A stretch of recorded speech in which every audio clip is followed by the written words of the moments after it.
Vamos a iniciar la introducción a la filosofía medieval o filosofía cristiana.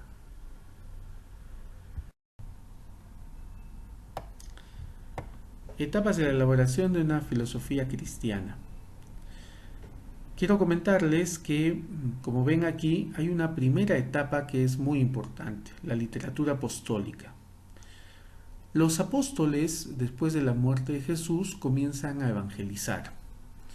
Esto trae mucha incomodidad a los judíos, especialmente a los sacerdotes, el Sanedrín, y en ese sentido comienza una persecución a los cristianos. Eso provoca también la diáspora, sobre todo después de los años 70, que hay la destrucción del templo por medio del Imperio Romano. Pero en este momento, en las primeras décadas después de la muerte de Jesús, es importante poner en escrito el testimonio de los que vieron y vivieron con Jesús y también presenciaron la resurrección, pero también es importante poner por escrito ya esta doctrina que se va formando a partir de la experiencia de fe. Entonces, varios apóstoles como Pablo y comienzan a escribir orientaciones doctrinales para los nuevos cristianos. De la misma forma, aspectos que tienen que ver con la moral. Por ejemplo, aspectos doctrinales en las cartas de Pablo están en Gálatas. ¿Cómo vamos a resucitar? Responde la pregunta ahí Pablo. Aspectos que tienen que ver con la moral también está en las cartas de Pablo, Corintios, por ejemplo, ¿no? Habla de la relación en la familia, padre, hijo, mujer, donde habla de el tener cuidado en la liturgia que iban haciendo en ese momento, en las tradiciones cristianas eh, de la cena del Señor, ¿no? Y en ese sentido hay mucho cuidado en torno a mantener esa doctrina y esa moral cristiana.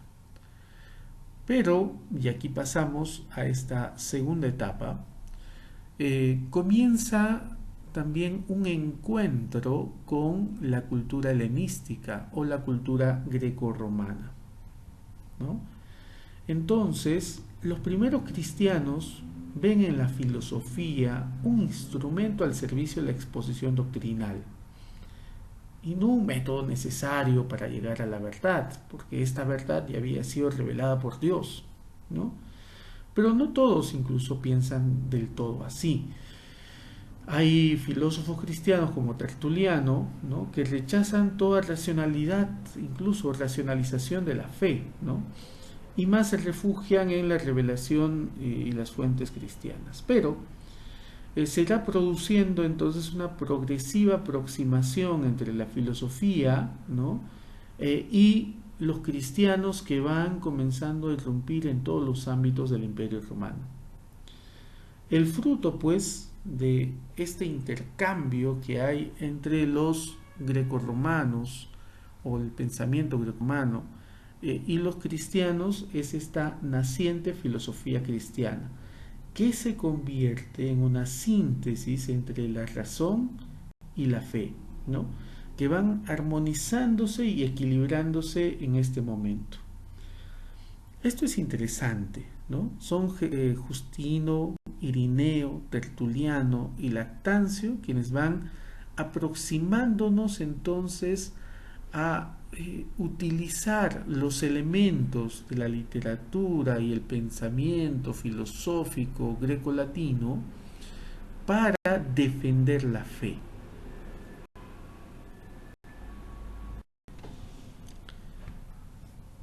En un tercer momento tenemos la literatura patrística. Ya hemos tenido entonces contacto con la cultura grecolatina, hemos comenzado a utilizar elementos de la cultura grecolatina para desarrollar el pensamiento cristiano y hemos desarrollado una defensa del cristianismo. Eso es la apología, ¿no?, una defensa. Entonces hemos comenzado a desarrollar una defensa del cristianismo y de su pensamiento y doctrina, pero aquí comienza el desarrollo de la consolidación de ya una filosofía cristiana. Quienes van a comenzar con esto son Orígenes, Gregorio, San Ambrosio, Jerónimo y San Agustín. Resalto sobre todo a San Ambrosio y San Agustín. San Agustín van a decir que es el último de los antiguos y el primero de los medievales. Es la llave, la bisagra de todo el pensamiento antiguo y el inicio del medieval.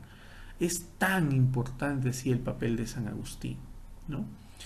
Bien, estos primeros pensadores de esta literatura patrística van a ser llamados padres griegos y padres latinos.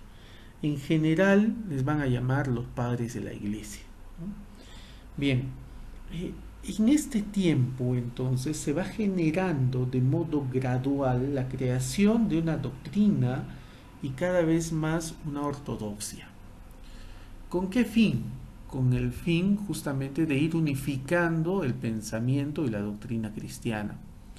Y es así que se va limitando este pensamiento pues a este marco doctrinal y se va combatiendo lo que se va a llamar las herejías, aquello que va contra la fe. Por eso es que este marco doctrinal es tan importante, ¿no? Porque se supone que el marco doctrinal comienza a orientar la fe de los cristianos y justamente a evitar que se salga de este marco y se vaya, ¿no?, contra la fe. El irse contra la fe suponía un conflicto también dentro de la iglesia, dentro de este cuerpo místico, ¿no? Bien, los padres griegos, sobre todo, van a tomar el pensamiento platónico y neoplatónico, así como el estoico, ¿no? Este pensamiento pues va a ser desarrollado, ¿no?, como ven ustedes, sobre todo para construir esta filosofía y teología. Ahora, van a mostrar también una orientación marcada a este pensamiento filosófico especulativo. Hay una inclinación, no se olviden pues, del pensamiento platónico que era bastante racionalista, ¿no? Los padres latinos se preocupan más por la formación catequética, ¿no? Eh, Van a estar dentro del marco cultural de Roma. Tienen una dependencia sobre todo de Cicerón y Séneca y se va a acentuar su pensamiento por los aspectos prácticos y morales, aunque también les influyó el neoplatonismo, ¿no? La preocupación metafísica en ese sentido era menor. Bien, estos son entonces, y como les decía, sobre todo San Agustín, quienes van a estar en el marco, en la bisagra del pensamiento antiguo y el nuevo. Las ideas cristianas influyeron mucho en el pensamiento occidental y es por eso que en los momentos iniciales pues provocaron un conflicto entre estas posiciones y las posiciones del mundo greco-latino. Tenemos en primer lugar el concepto de monoteísmo. Este concepto de monoteísmo rompe con el concepto de politeísmo que tenían los griegos, ¿no? Y latinos, o sea, romanos. Estos eran politeístas y adoraban a varios dioses, ¿no? Y es más, sin adorarlos, aceptaban y ponían todos los demás dioses en determinados templos, el panteón. Y además, en lo largo de las ciudades, pues se podían representar estos dioses. El creacionismo también es importante, sobre todo esa imagen de la creación del mundo de la nada, ¿no?, que hace depender al ser de un acto de la voluntad de Dios.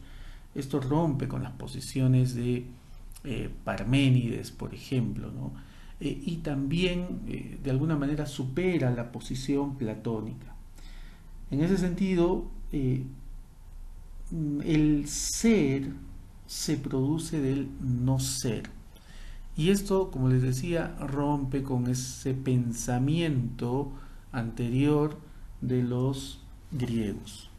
Una nueva concepción del hombre también es importante, porque el, el pensamiento cristiano, si bien es cierto, pone su atención en Dios, pero también es de alguna manera antropocéntrico, porque la manifestación de la grandeza del hombre es también la manifestación de la grandeza de Dios, ¿no? Esto no tiene precedentes en la filosofía griega, ¿no? Que más bien es cosmocéntrica, como habíamos visto sobre todo en los filósofos antiguos, ¿no? Hay una interpretación de la ley moral desde la voluntad de Dios, ¿no? Dios es fuente definitiva de la ley moral y el deber del hombre consiste en obedecer los mandamientos. Para el griego, en cambio, la ley tiene su fundamento más bien en la naturaleza, y ella pues recién se vincula hacia Dios. Esto es importante que nos demos cuenta, ¿no? La redención muy de la mano de este aspecto anterior, ¿no? La redención tiene que ver más bien con la voluntad de Dios y no con la del hombre, ¿no? La redención o la salvación es la iniciativa gratuita de Dios. Los cristianos no tienen un Dios negociador, ¿no? Que está esperando los sacrificios del hombre para que pues lo favorezca. Esto es importante. Para los griegos, para los órficos y para los filósofos, ¿no? Más bien era al contrario, ¿no? Todo tipo de salvación o beneficio o beneplácito de los dioses dependía del hombre, de los sacrificios que podía hacer el hombre.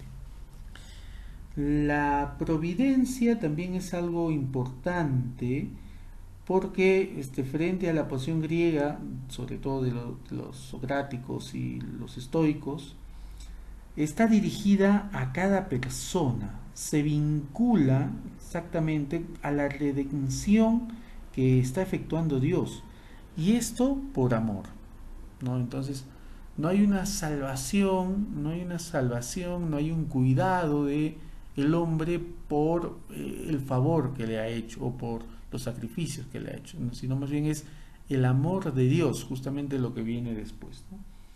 Es el amor de Dios eh, que se traduce como en ese amor cristiano como ágape, ¿no? Que se manifiesta al hombre. Entonces, Dios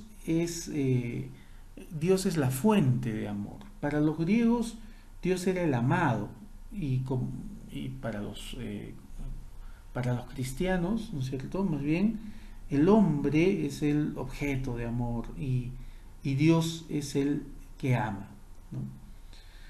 Muy bien, otra cosa interesante también a resaltar ahí justamente es la dimensión del eros griego, ¿no? Que era esa dimensión adquisitiva, mientras que para el cristiano es el ágape, es esa dimensión más bien donativa.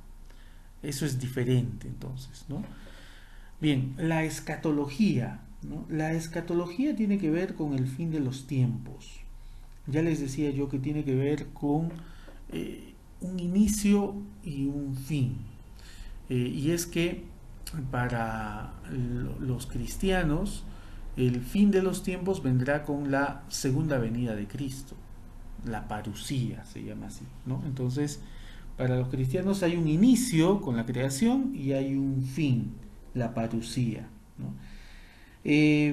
Bien, otra cosa interesante es la visión rectilínea de la historia. Los griegos tenían una visión de la historia circular o cíclica, ¿no? La historia no tiene ni principio ni fin, siempre se retorna, siempre es idéntica, ¿no? En cambio, para los cristianos, que es una concepción bíblica, hay una trayectoria rectilínea, tiene un principio, la creación, y un fin, ¿no? La parusía, la segunda venida de Cristo. Y es que Dios es un Dios histórico, se manifiesta en la historia de los hombres, se manifiesta en la vida de los hombres, ¿no? Bien, estos son los aspectos que revolucionaron la cultura greco-latina, y justamente por eso entran en conflicto con los pensadores del momento. Aquí acabamos entonces nuestra introducción a la filosofía medieval o filosofía cristiana.